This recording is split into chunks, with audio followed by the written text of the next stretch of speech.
whatever. I'm just curious, like everybody else, about artists and culture, and yeah. Battery 40%. That's all it is.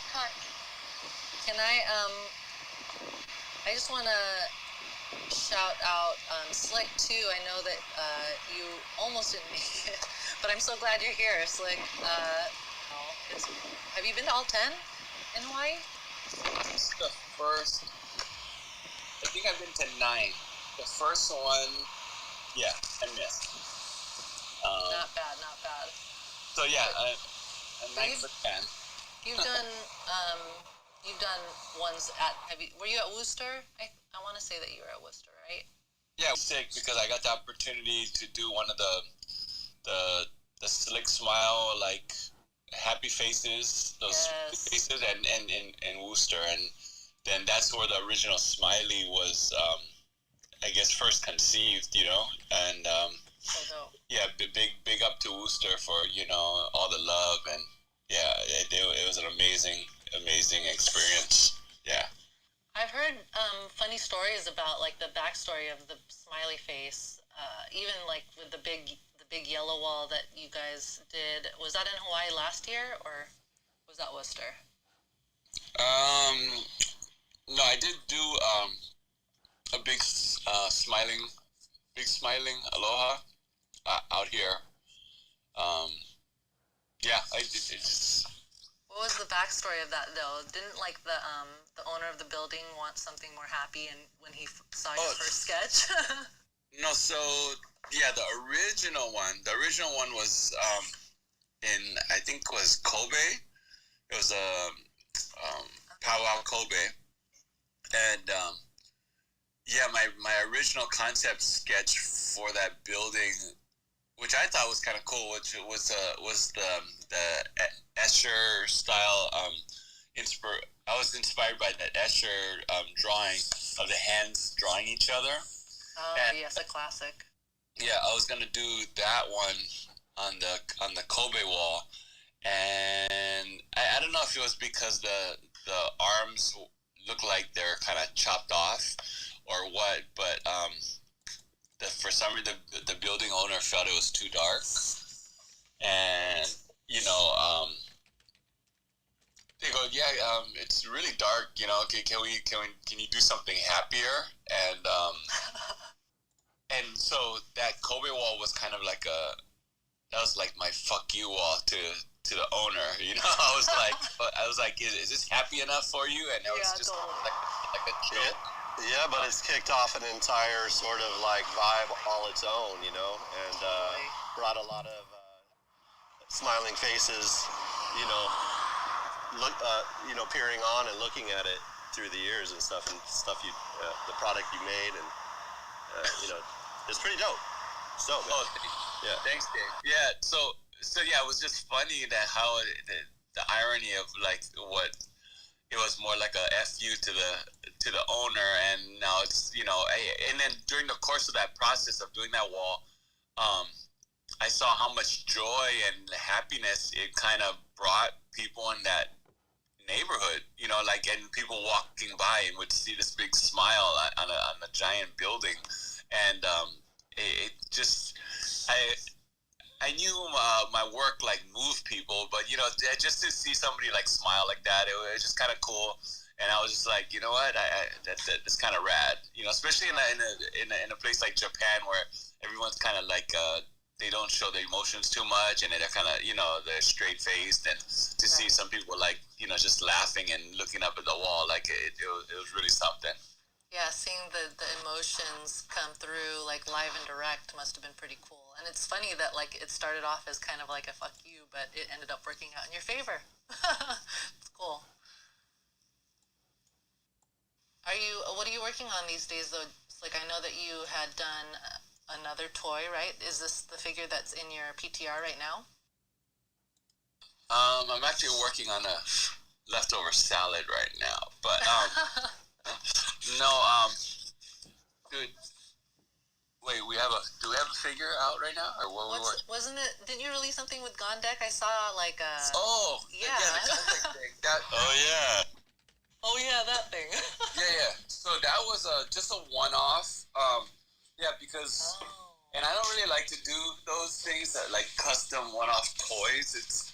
I like working a lot larger, you know, like a lot larger. So when he asked me to customize a little figure, I was just like, but you know, he's actually been so nice during the whole like, you know, I just got to know him during the whole NFT process for me. We you know, we began getting a little closer. Up until then, we haven't been, and then so I was like, you know what, this dude is really cool. You know, not saying that he wasn't before then, but I really got to know him a little bit during this process. So I was like, you know what, I'll do it. And then, yeah, and then I ended up really kind of enjoying what it ended up looking like. So, yeah, so I want it back. So, but I don't know if I can put that auction back or that, you know, that drawing. So, yeah, I think he's going to have a drawing for it on Friday.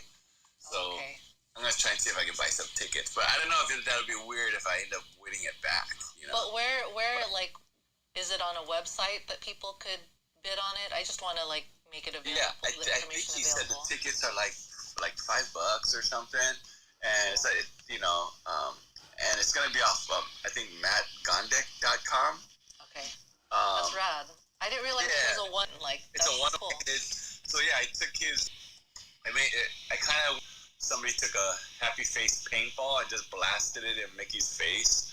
And so the splat on his face, I went with the happy face kind of theme, like splattering all over his face. So, and you know, it worked out perfect, you know. But then the boots colors, his shoes wasn't the correct color, like with the yellow I chose for the face. So I ended up having to repaint the shoes, and then I put a little acid tab on his tongue because his tongue was sticking out. I love that. The pink and back my days of when I used to get high. So you've been sober now. How long has it been? You said, I think when I heard you talk about it last, you said it's almost 20 years, right? I think I'm going on, 18 years this year. I think. Amazing. Yeah. Bravo. Now Slick's high is the golf course. I saw it. What's up? Now I just get high in life, you know? That's right. And having a little one around helps with that too, for sure. But Slick, you're also from Hawaii originally, right?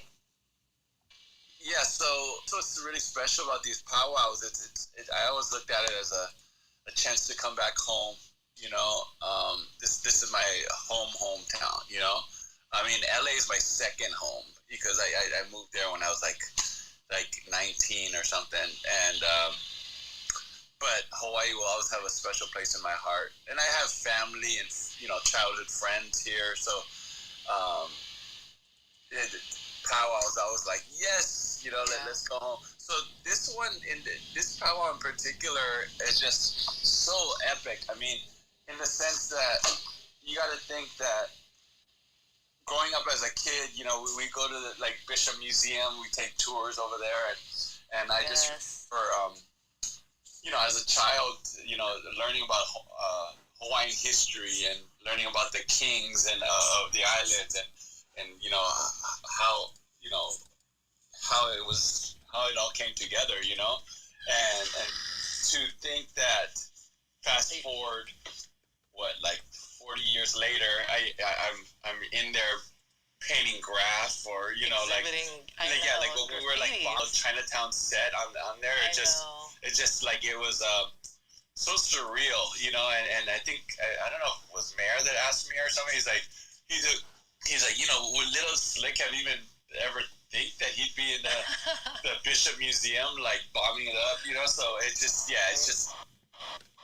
And for context, people who don't know, the Bishop Museum is like Hawaii or Honolulu's natural history museum, and it's like their biggest museum on the island as well. So it's a really big deal because people who grow up in Hawaii grow up going to the Bishop Museum as part of like school events or just with their families, and so I can see how, making that full circle journey would be like a super big trip, especially with a medium like graffiti. Loving seeing graffiti make its way into the mainstream as far as like, you know, the traditional art world is concerned. And I think one other person on stage who is making huge strides in that respect is Carlos Mayer, who is not only a graffiti legend in the New York city scene, but also is part of the team at the Museum of Graffiti in Miami. Carlos, could you talk a little bit about the Museum of Graffiti?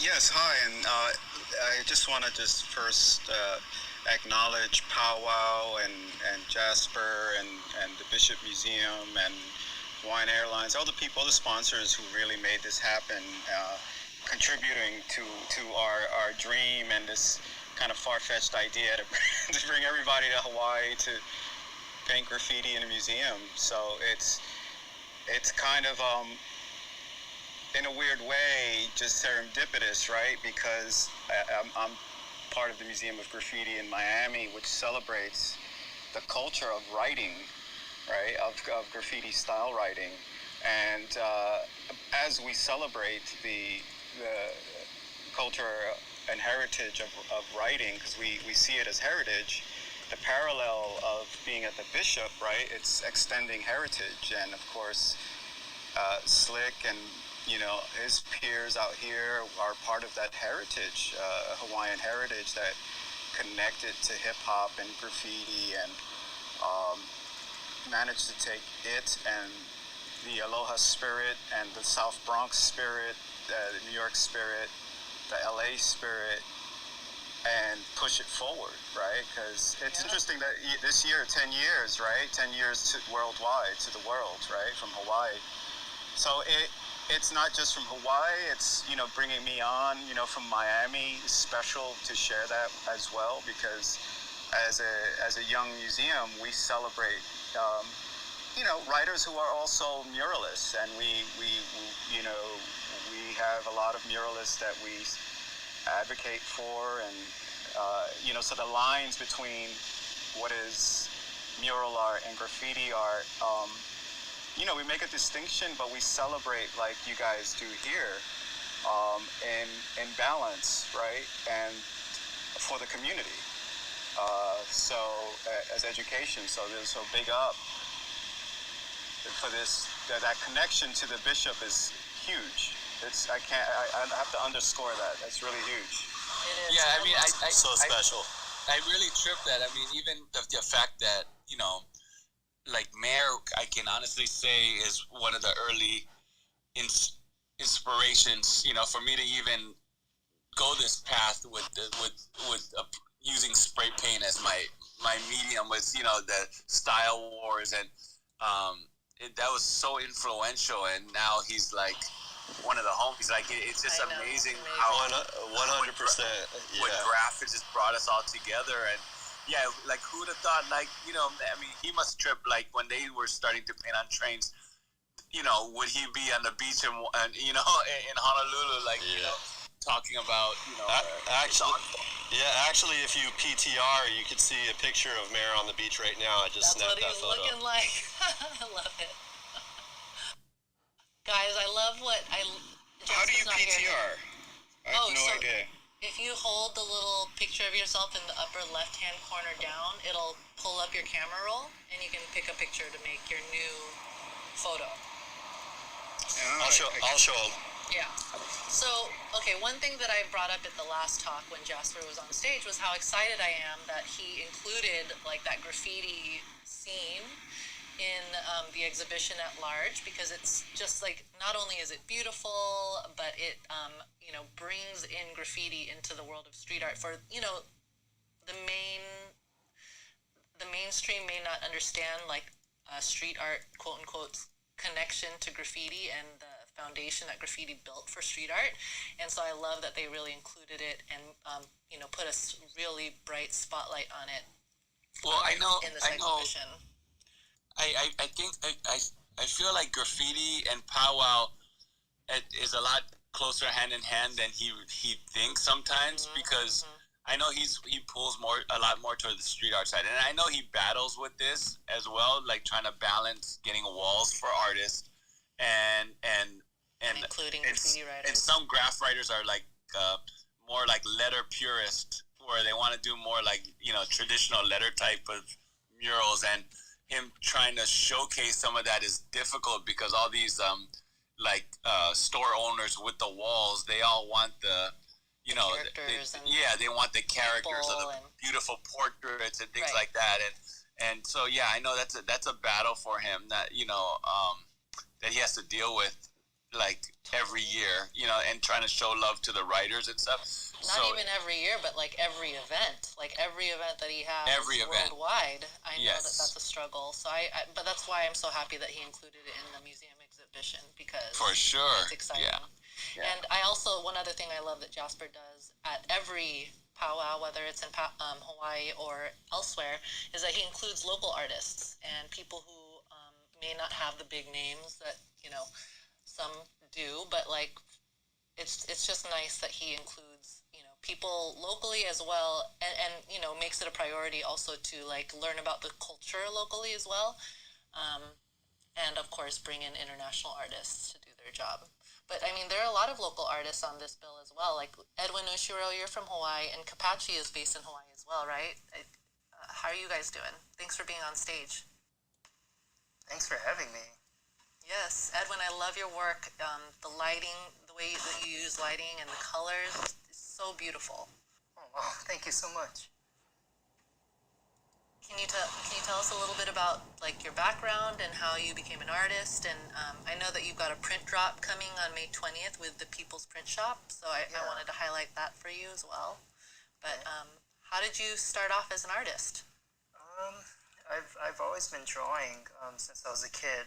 My mom, in her former life, when she was living in Japan, she was a fashion designer, and so I learned from her. Like, she was like designing like outfits and stuff. But by the time she married my father, there wasn't like a fashion scene, you know, on Maui, specifically in Wailuku, you know. True. So she had to find a different occupation. So she did. She taught like knitting classes, and then Japanese school, and then eventually became a real estate agent. But yeah, it's all due to her, like that eye that she developed in art school, like was passed down to me. And she encouraged you drawing, and like, did she, you know, sign you up for art classes or anything like that, or were you like self-taught until? Yeah, I was self-taught. That's so cool. I think she understood that, you know, in that generation, to be an artist, you either succeeded or failed. There wasn't an in-between. So she was afraid that if I pursued that as a career, like the odds might be that I end up struggling for my whole career, you know, trying to make it. So she said she never pushed me, but she never held me back. So everything that I did was kind of like on my own. I think that's a really great approach. Like, she was supportive, but didn't force you to like go further than you wanted to. Yeah. I think a lot of parents sometimes will do that. That's really neat. Kapachi, you know, I've heard you tell a story on Clubhouse in the past about how you met Jasper, and you know, you're grappling with the name of this mural festival. Could you tell that story? I feel like this is something that comes up. Actually, someone commented on a post I made earlier today, like, oh, when's Pow Wow going to change their name? So I think it'd be a really good time to address this. I think it's a question that some people certainly have, and I love that you know, talked to Jasper about it and worked it out. So I'd love for people to hear that story if you don't mind sharing it. Yeah, hello everybody. My name's Kaplan Kapachi One, from Kauai, Hawaii. I was born and raised in Washington State. My mother is Linda Cox and my father is Paul Bunce, and I'm Apache native as well as you know, European descent as well. And right here, I'm really proud to be on Kanakamoli land out here in Hawaii, and I want to give a shout out to those ancestors and to all the local people here of Hawaii. But yeah, basically, you know, the story with Jasper really begins with me trying to get a hold of a neighboring powwow. I'm the president of the Kauai Powwow Council. I have been for the last 6-7 years now.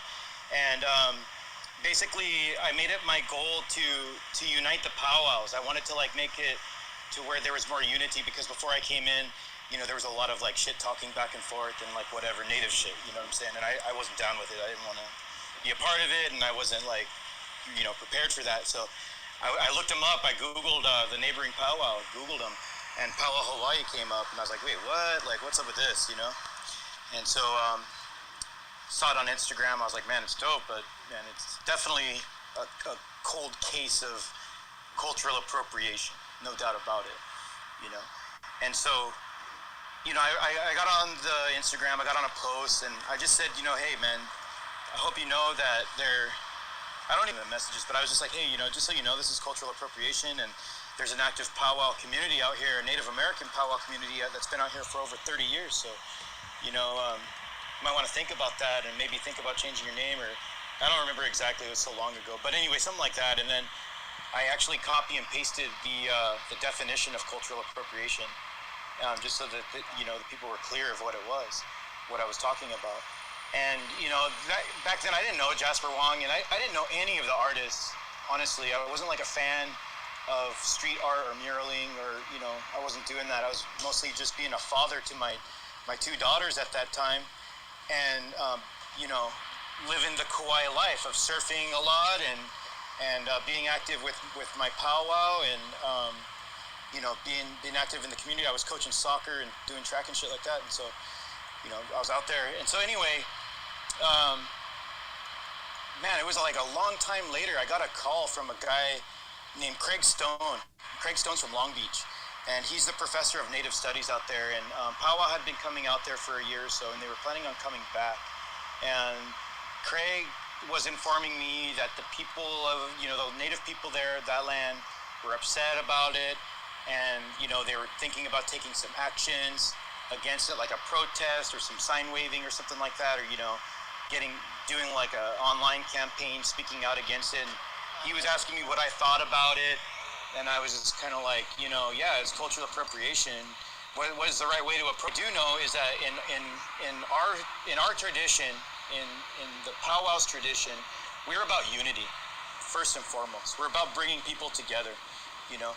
And me, myself, like, I don't like it when people come to me and are just like, hey, you know, you fucko, like you did this or whatever, you know what I mean? Nobody likes to be approached like that. So I didn't want to treat anybody that I was talking to in that way. And so the way I decided to lead this conversation with Jasper was from a very kind place in my heart, to where we could like share and like, you know, like I could help educate him about what was going on here rather than try to attack him, you know?